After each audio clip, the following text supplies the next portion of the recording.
Buenos días, Namaste. Hoy os quería hacer una pequeña reflexión que también me han preguntado mucha gente sobre qué versión del Bhagavad Gita escoger.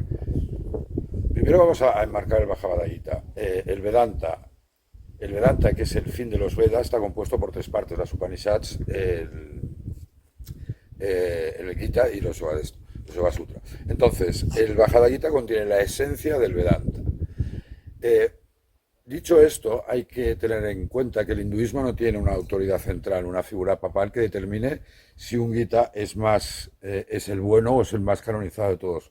No, cada swami, cada maestro, en función de su conocimiento y de su escuela, hace su interpretación del Gita. Entonces, existen tantos Gitas como interpretaciones.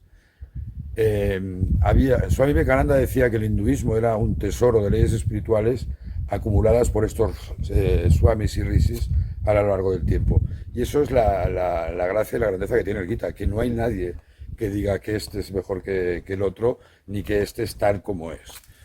Dicho esto, cualquier interpretación del Gita debería ser en principio válido. La referencia que todos tenemos hoy en día es la de Adi Shankara. Yo os había preparado unas notas sobre Swami Sivarapiyananda de la Sociedad Vedanta de Nueva York, que fundó Swami Vivekananda, y hacía una reflexión estupenda, os la sumarizo. Básicamente en el 788 más o menos Adi Shankara crea una interpretación que ya hace referencia a comentarios antiguos y es de la escuela Advaita Vedanta. Ramanuja, 200 años después, crea otra interpretación y se crea otra escuela en base al monismo cualificado. Y Mazda, en el 200 años después, crea ya otra interpretación basada en los sistemas ya dualistas.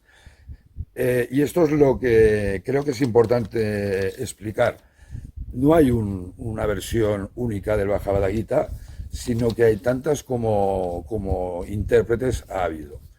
Dicho esto, también es importante señalar los caminos del yoga. Pensar que en otro vídeo lo habíamos explicado, que hay 4 caminos: el jhana, el del conocimiento; el karma, el de la acción; el bhakti, de la devoción; y el del jnana, de la meditación. Entonces, en principio, de la escuela o de la tendencia mayoritaria que siga cada intérprete, lógicamente le dará un enfoque en esa dirección. Por ejemplo, un intérprete o un autor del Gita como Gandhi le da una versión eminentemente relacionada con el Karma Yoga, mientras que uno que siga la corriente Bhakti se centrará en los capítulos del 7 al 12, que es toda la parte Bhakti, y uno que fuese un Jnana, lógicamente se concentraría más en los últimos capítulos del Gita. Y esto es lo que hay que tener en cuenta. Yo en mi caso, sabéis que he traducido 2 versiones del Gita. Una es esta, que es la del libro del Yoga de la Sabiduría. Esta está realizada en base a la versión de Gandhi. Es una versión, Gandhi era un karma yogi ante todo, pero con un fondo de conocimiento bastante potente. Y por eso la traduje, porque es un libro asequible y basado en el karma yoga, que es quizás el más sencillo para todos. La segunda que he traducido es una versión eminentemente jhana y es compleja. Aquí veis un poco, es el Gita Marankandam. Nos lo han recomendado en India y su autor es Swami Vidyaprakashananda. Todo lo que veis aquí es el capítulo 2, son 150 páginas, creo recordar, 205 páginas, es el capítulo 2 del Sankhya Yoga.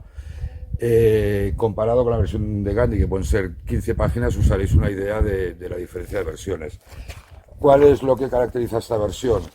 Vamos a ver por ejemplo, esto sería el verso número 2 y tenemos no sé si se verá por aquí, me acercaré, tenemos el verso en sánscrito, en transliterado, en inglés, en español, y luego una serie de comentarios sobre este verso. Fijaros que aquí que es importante.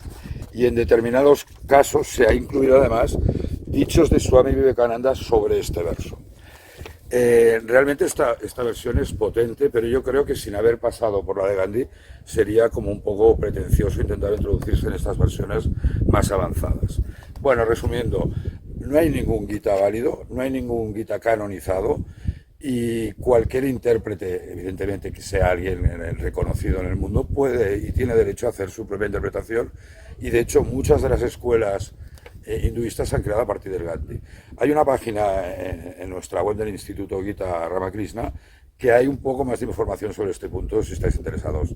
Muchas gracias, Namaste.